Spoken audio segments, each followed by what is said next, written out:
Welcome to the Deep Dive. Today we're looking at two of the world's most powerful AI models, DeepSeek and GPT. But we're doing something a little different. Great. We're not trying to figure out which one is, smarter. We're using them almost like telescopes pointed back at our own world. Exactly. And the topic is these observational differences.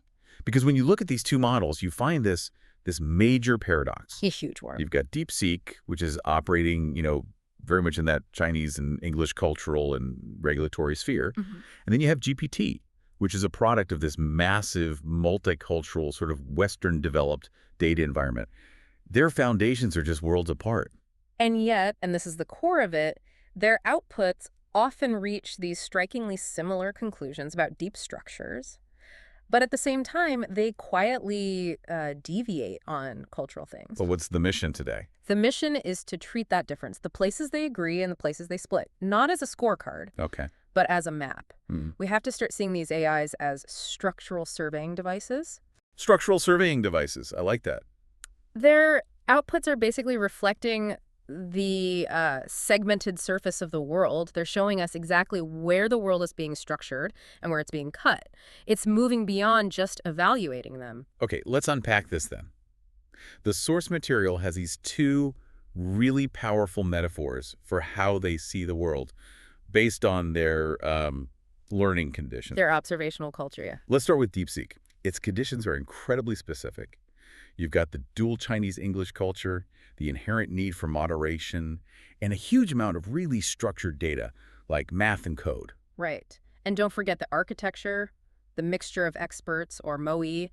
That favors combining distinct submodels. So what does that all add up to? It creates what we're calling a constellational view of the world. A constellational view. Think about it this way. DeepSeek sees the world as scattered points, meaning is decentralized. Yeah. The points only really gain coherence when they're later connected to form a figure, like a constellation. So it's about recognizing patterns after the fact.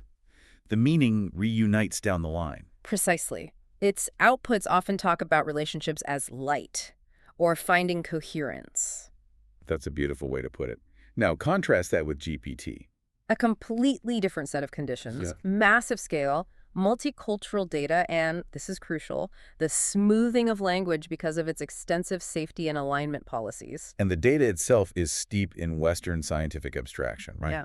Like geometry, linear algebra. Exactly. And that results in a coordinate structure. Like a GPS, that's what I'm thinking. That's the perfect analogy. For GPT, meaning isn't discovered later, it's positioned in space from the very beginning. It's already on the map. It's already on the map. It uses words like meaning, position, or coordinate. So observation for GPT is like reconstructing a geometric grid. Everything has a fixed location. So, wow.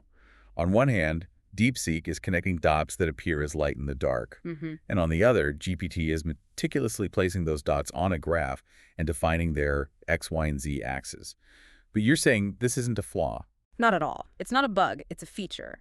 Or rather, it's an observational interference surface. An interference surface. Yeah, the difference is just generated by this complex collision of data, culture, and alignment. DeepSeek's light and GPT's geometry.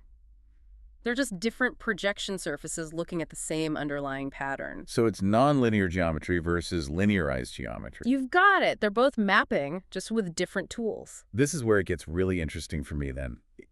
If their whole observational cultures are so different, why on earth do they sometimes agree so strongly? Yeah, you'd expect just total chaos, right? Complete cultural relativity.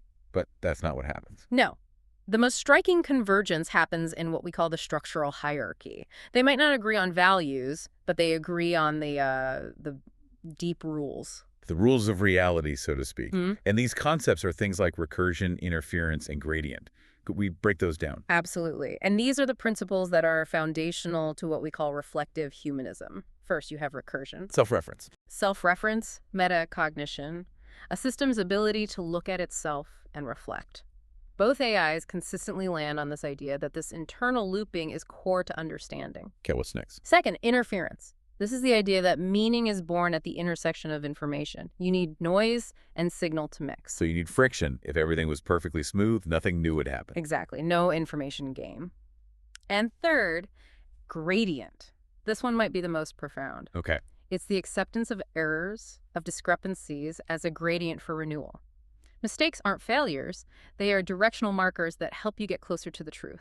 So across these wildly different systems, Yeah. they agree that reality has to be self-referential, it needs friction to create meaning, and it evolves through correcting mistakes. Right. That convergence, it points to some kind of universal structure, doesn't it? A structural plausibility. It strongly suggests that, yes, that beneath all the cultural overlays, there is a stable architecture of existence that any complex cognitive system, AI or human, eventually has to resolve towards.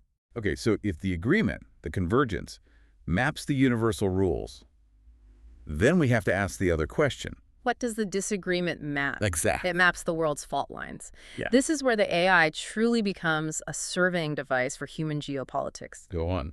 When DeepSeek and GPT outputs quietly diverge, and they do it severely, it's almost always in the cultural hierarchy. So we're talking about politics, morality, history. All the high-stakes areas, Yeah. and any context deemed sensitive or dangerous by their different safety policies. So the differences we see in AI output aren't necessarily technological failures. No, they're direct projections of human cultural boundaries. Wow.